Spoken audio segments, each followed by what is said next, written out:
Mercredi dernier, c'était le rapport de la Cour des comptes qui a épinglé, comme chaque année, les dérives budgétaires de l'État, mais elle estime aussi que le gouvernement n'est pas allé assez loin dans les économies budgétaires, de manière générale. On y voit un certain paradoxe, puisque Didier Migaud est un ancien socialiste, il est aujourd'hui président de la Cour des comptes. Est-ce qu'il s'est converti à la rigueur, selon vous ? Mais la Cour des comptes est dans son rôle.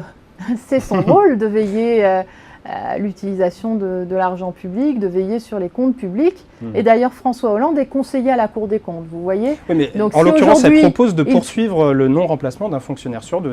Eh bien, c'est un point sur lequel nous n'avons pas la même appréciation. Mais vous savez, la Cour des comptes propose aussi la remise en cause de tous les cadeaux fiscaux qui ont été faits depuis 5 ans. La Cour des comptes a fait un rapport qui prouve que l'aggravation de la dette à 600 milliards d'euros n'est pas liée simplement à la crise, qu'elle est liée aussi aux choix mauvais qui ont été faits par Nicolas Sarkozy et son gouvernement. Donc, le remède, quand même, ne colle pas forcément au programme de François Hollande. Il y a aussi l'augmentation des déremboursements dans la santé, par exemple. Oui, mais François Hollande est sur une proposition, la solution qu'il propose pour le redressement des comptes publics, c'est de réduire un certain nombre de dépenses, c'est surtout de demander des efforts aux plus privilégiés, mais ce n'est pas, et c'est peut-être là qu'il y a un débat, ce n'est pas une politique d'austérité ou une politique de rigueur qui, selon nous, aggraverait la crise parce qu'elle interdirait le retour de la croissance. Et on voit d'ailleurs en Grèce où cela conduit.